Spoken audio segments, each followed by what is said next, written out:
TLDR, the stories we tell ourselves define and limit us. But we have the power to change that story. First, you have to become aware of the stories you're telling yourself in your mind. Then, there's some work to do.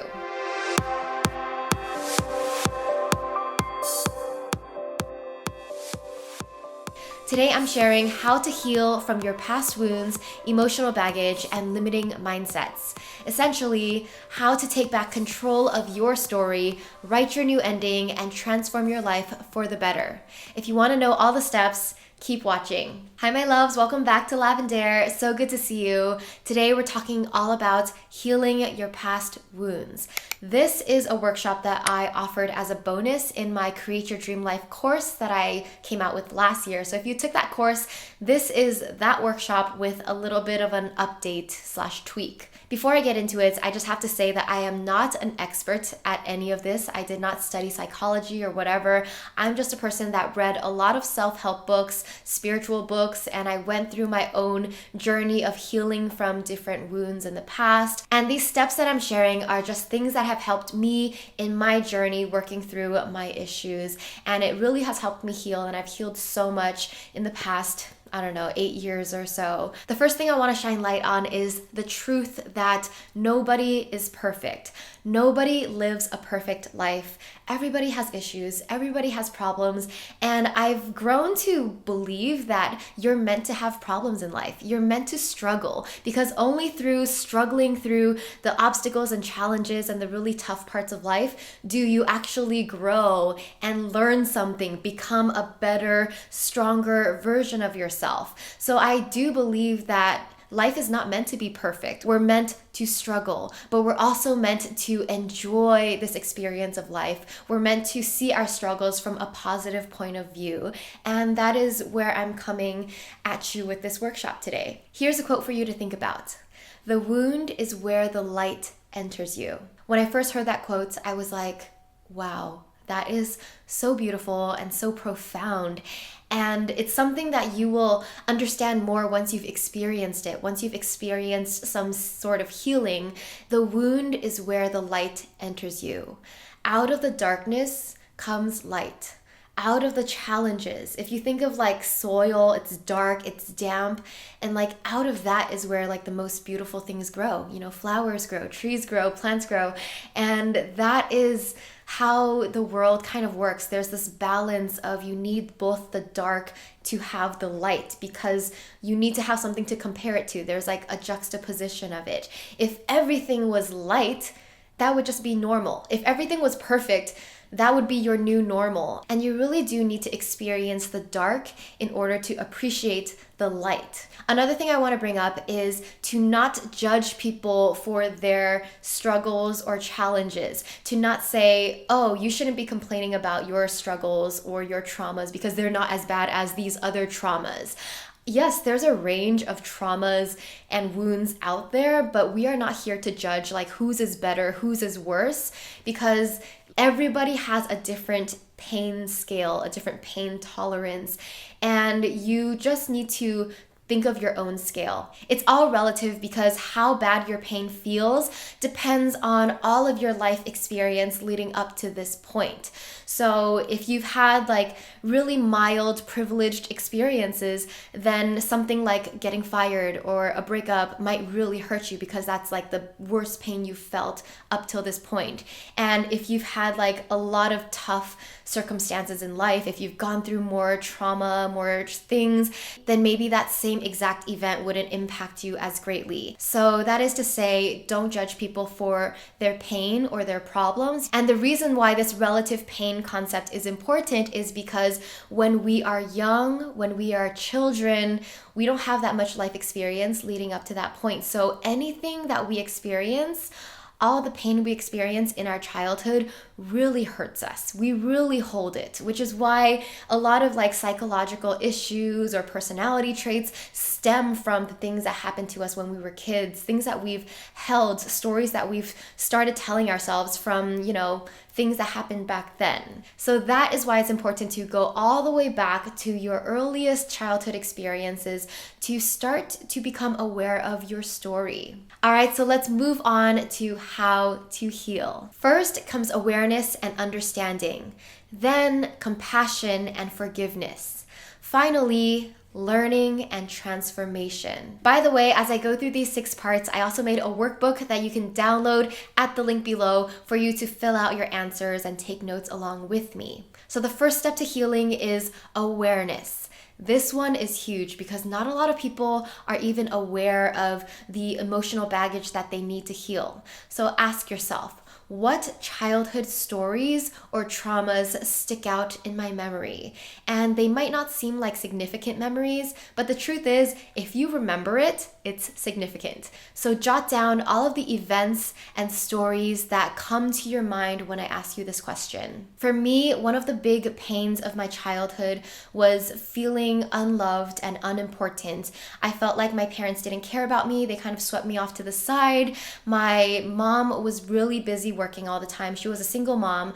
My dad was busy working. He would fly back from China back and forth. So I didn't really spend that much time with him.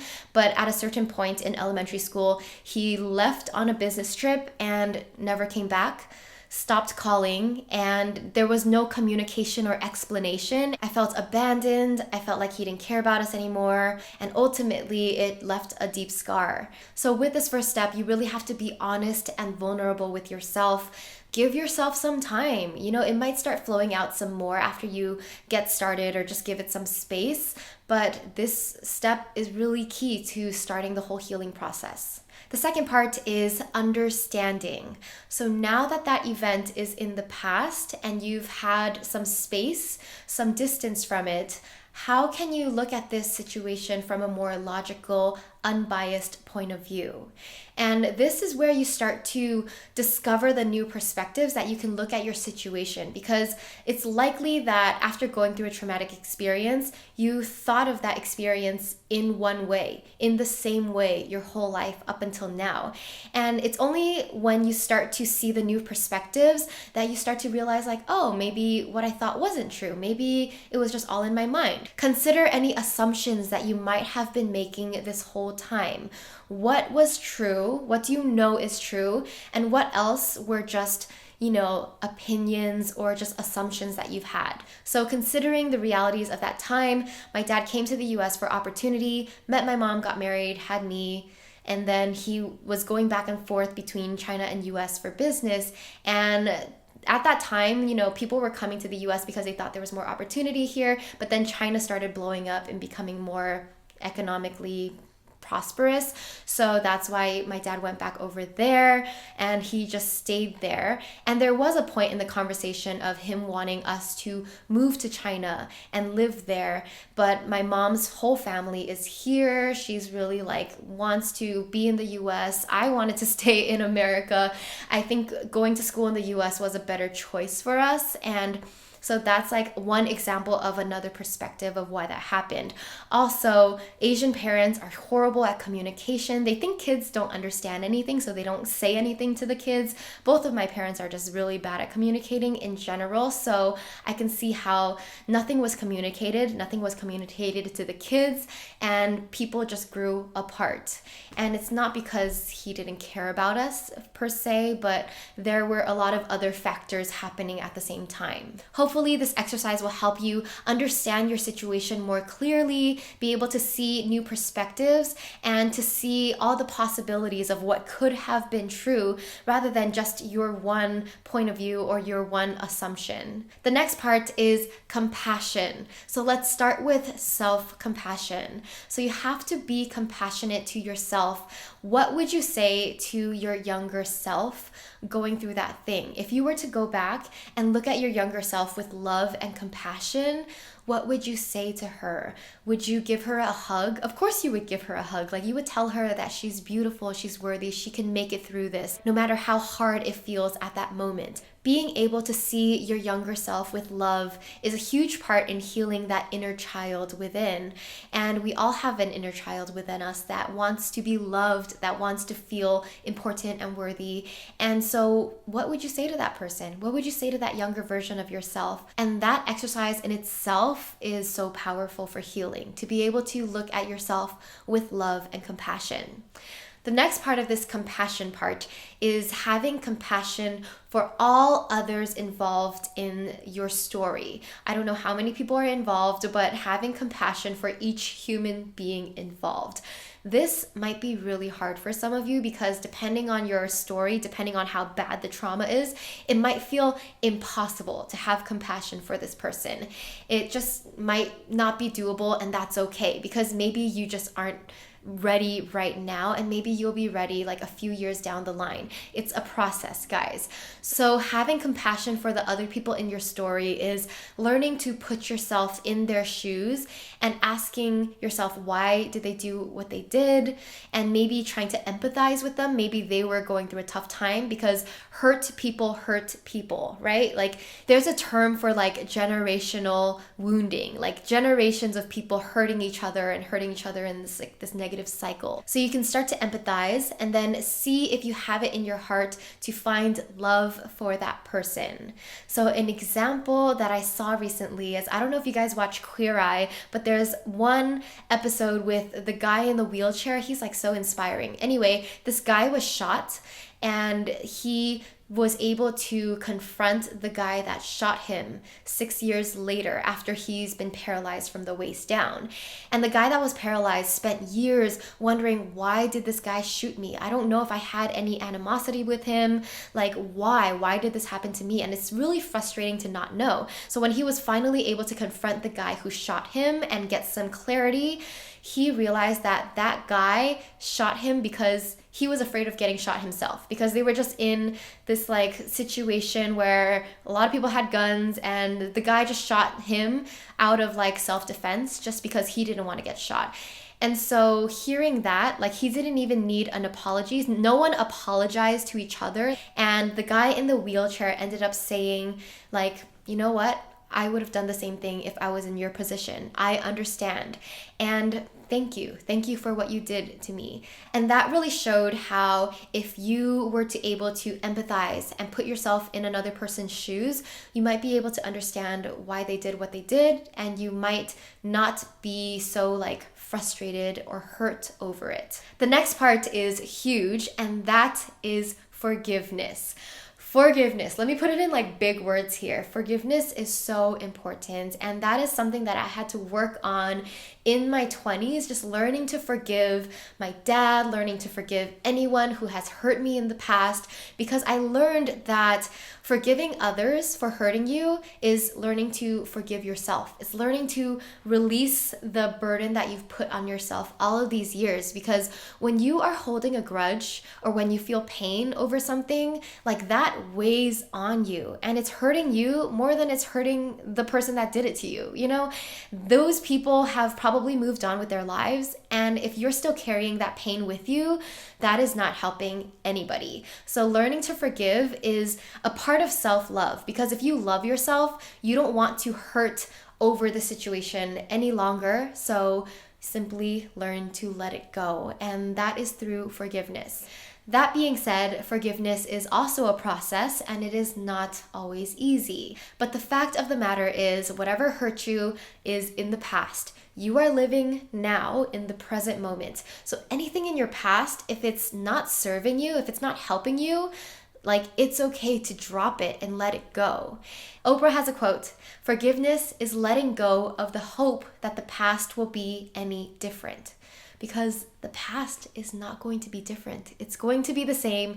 What you can change, though, is your perspective on the past, how you respond to your past. Are you going to keep letting it hold you down, or are you going to learn to let go and forgive, find it in your heart, some love, some positivity, some way to forgive others who have hurt you, and then just move on with your life? Trust me, after learning to forgive, you will feel so free in life. Like no grudges, nothing holding you down, nothing holding you back. You can be your best self. All right, so the next part is learning. This is where we take everything that we just did, the awareness, the understanding, compassion, forgiveness, and then we start to see how all of this was put into our lives to help us learn a lesson. Maybe it's many lessons. What has this experience or these experiences taught you? What have you learned? What have you gained? How are you stronger and better because of this? We are strong not despite our challenges and our pain, but because of our challenges and our pain. That is the key to life. And so that's why it doesn't make sense for you to live life avoiding challenges, avoiding pain, although most of us do it. Most of us love to stay in our comfort zones, but you guys know, if you've been watching Lavender for long enough, growth happens outside of your comfort zone, and pain is uncomfortable. It is like the worst of uncomfort if there were some sort of scale. And the more painful or more uncomfortable an experience is, the more it has the power to change you. And I didn't say the power to improve you, because that decision is left on you. You can choose to let a really painful experience change you for the worse, make you a sad, depressed, really angry person, or you can choose to let it transform you into your stronger, wiser, more positive self, your highest self, basically, because everything in life is here for us. It's happening for us, not to us.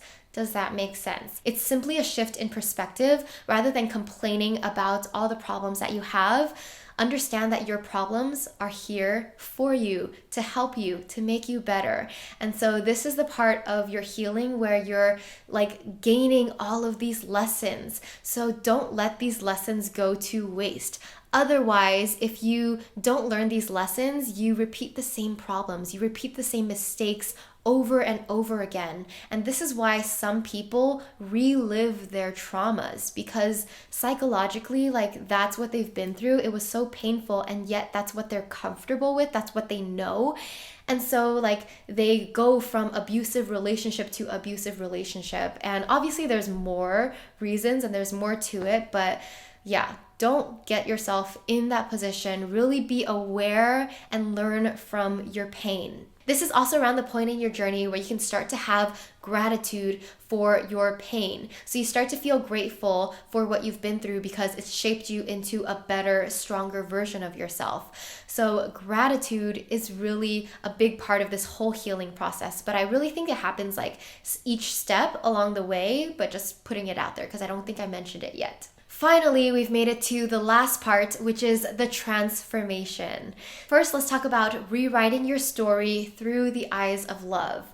So this was my second podcast episode ever where I talked about this topic, and it's so important that I still like to bring it up because this is the point in your journey where you are ready to look at your story from a perspective of love, from a more holistic perspective rather than the narrow-minded view that you might have had in the past. So rewrite your story, write it in a way that serves you and helps you in your life. Ask yourself the question, where is the love in my story? So in my example, I can start to accept my parents as imperfect people, have compassion for their mistakes, understand that everyone makes mistakes and not hold that against them. I can see that in the past, I judged my parents for not being good parents, for not being like the perfect family that I would watch on TV.